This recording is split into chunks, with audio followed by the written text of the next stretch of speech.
Hello, friends, and welcome back to Stories About Entitled People. Today we have 3 new stories, starting with one about lousy neighbors. But before we begin, don't forget to subscribe to our channel if you're new here and turn on notifications so you don't miss a new video every single day. Here we go. You know what? Call the cops. I live in a completely unsoundproofed flat with my wife and kid. We sadly discovered it after moving in because the neighbors weren't there when we visited. Crap happens. As every occupant was aware of it, and we all had small kids, we agreed on having 3 rules. Noise kept to a minimum between 1 and 4 p.m. on weekends. Same goes starting between 8 p.m. and 7 a.m. all days. Warn at least the day prior if you plan a party. Doesn't mean total silence at all, just not using power tools or blasting music or talking way above normal volume, etc. It went quite okay for 2.5 years, but then the above us neighbors moved. They got replaced by a father in his mid-40s and his son about 25. After welcoming them, we were warned about the sound issue and the rules to help everyone have quiet time. They said okay, and thanks for the warning. Few days go, and the dad brings over his girlfriend. He's divorced. Was making me laugh. But around 1 a.m., that lady started singing, so I went upstairs for a very awkward conversation. I just told the out-of-breath sir that, again, the building had no soundproofing and that singing at 1 a.m. was a bit too much. After that long evening, we'd really like to sleep now. He went red as possible and we exchanged a few words, just said nobody's mad, but the sound issue is very real. After that, he was okay. But as he realized how much that issue was real, he started going to his girlfriend's place on weekends, and his son started bringing friends over more frequently. We learned he has not 1, but 3 sons, so 2 of them aren't supposed to live with him regularly. Anyway, as they invited friends over, it was always in party mode. No respect at all for the rules. I went upstairs approximately 10 times in a few months because we were fed up being obliged to sleep with earplugs and having our kids' naps ruined. I finally decided to talk about this to their father. He was not happy about his sons and told me he'll talk to them, but also was a bit discouraged and tried to tell me, if necessary, call the cops. I wasn't willing to do so because I'm more about peaceful solutions and told him that it won't help cool relations in the building. First lockdown came to my country. All neighbors decided to flee elsewhere. We had the buildings for ourselves. That was a great help for our nerves and sleep. We rediscovered what it was to live without noise. End of lockdown, few incidents, but enough to make my wife and I so mad at those kids that we weren't talking anymore but screaming at them. Then one of them told me, "You know what? Call the cops." I didn't do it that time as they shut their noise afterwards. Second lockdown started about 2 weeks ago. No neighbors moved that time except for their dad. As soon as he left, we heard more noise than average above us, but not enough to trigger us at first. The second day, we realized there were at least 5 young adults in that flat, and they started partying. Not loud music, but music anyway. Talking loud to each other from both ends of the flat, clanging chairs, slamming doors until 1 or 2 a.m. each night. We hoped they'd leave soon or at least calm down, but not at all, and no signs of the dad. 10 days in, our cup was more than full. We went upstairs to tell again to stop making so much noise, and that was the last warning. The day after that, same story. I was furious. I screamed at them to shut their music right now, 11 p.m., and that their friends had to leave by tomorrow or I'll make sure to call the cops. "Oh, just call the cops. Nobody's moving. We live together as co-renters." "Oh, really?" I called the cops. Lockdown's in effect. You can be with family, sure, but not with friends like that. And knowing the building's landlord, I was sure their situation wasn't official at all.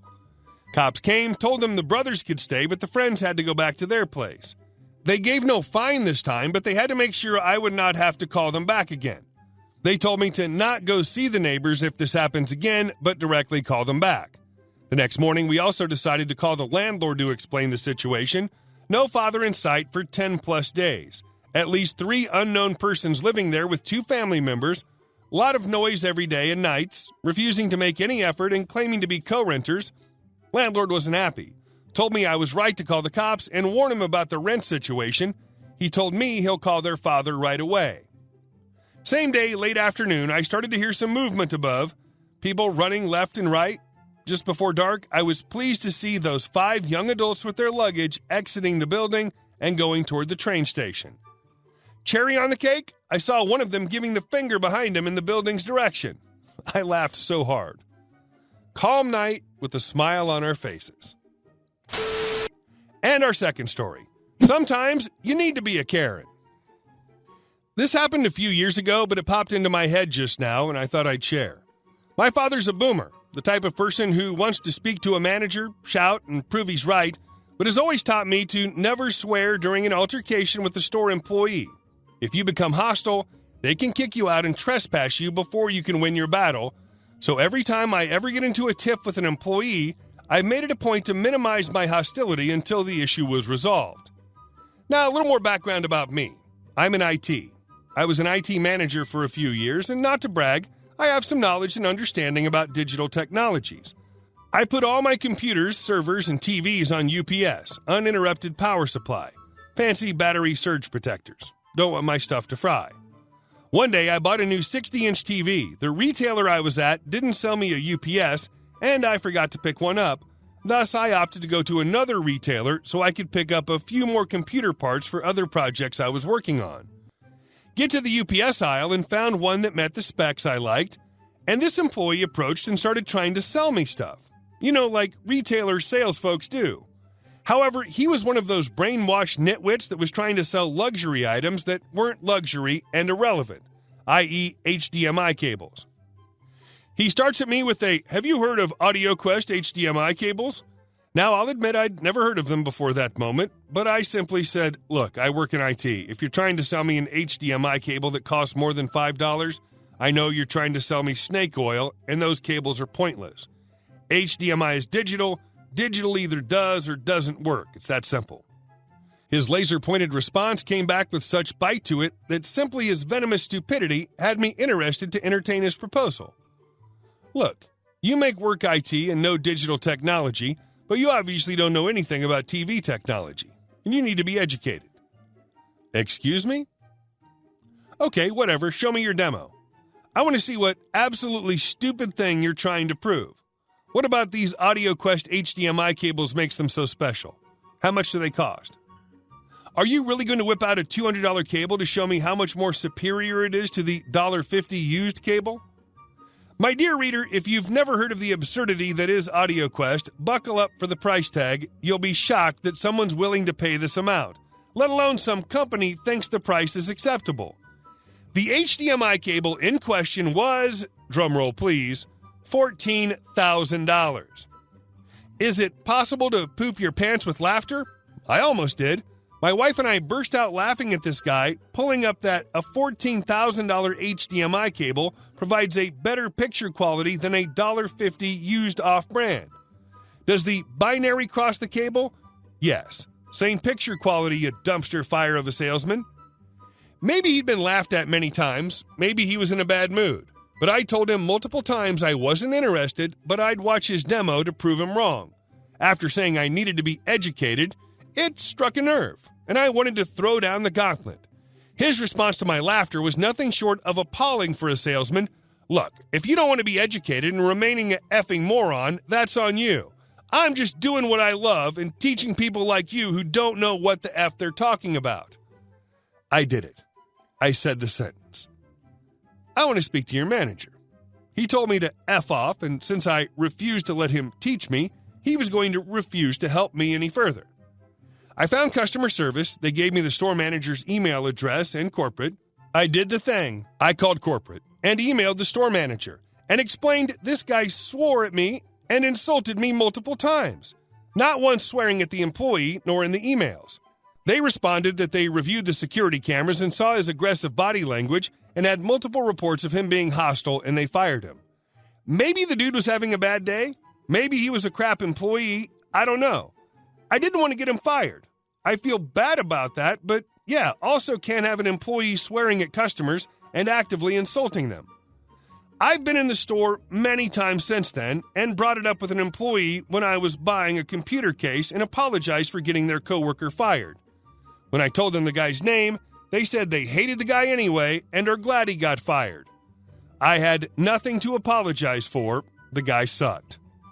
Still felt bad about it, but it is what it is. Hopefully that dude's gotten over his ego and learned how to interact with people since then.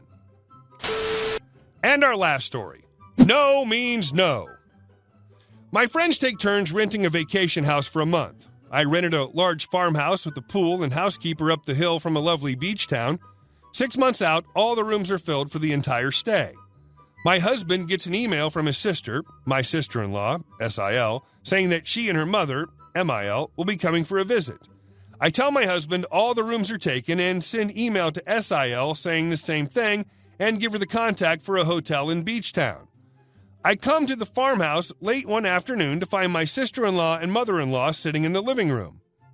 Great, I think. 2 more for dinner and no advance warning. I say that I'm going up to my room to change. 2 steps up the stairs, my husband says there is a change in rooms. Yep, I get to my room to find their luggage and things all over my room. I sleep on the floor? Nah, a side note on MIL, no one ever tells her no. Our house heated to 80 degrees Fahrenheit day and night when she visits in the winter and 60 Fahrenheit in the summer. All lights turned on all the time. Her food in the fridge, yours on the counter, etc. Whatever. But after 15 years, I had enough. My vacation house, I paid for everything, my rules. I packed up their bags, took luggage downstairs, and put it in their car, saying nothing. Went in the kitchen. The stovetop is filled with pots madly bubbling. Mother-in-law cooking is the worst. Housekeeper has been unable to cook a meal we had planned. I got the largest pot, poured all the food in it, and had the housekeeper help me take the pot out, through the living room, to the edge of forest, and dumped it. Went back to the kitchen, packed up their food, took it to their car, went and stood in front of SIL and told her there was no room in the house and they would have to get a room in Beach Town. Turned to my husband and asked him to please escort his mother to their car. I went to the pool where my friends were and waited. They took the next plane home. No means no. Hey guys, thank you all for watching the video. I'll see you in the next one.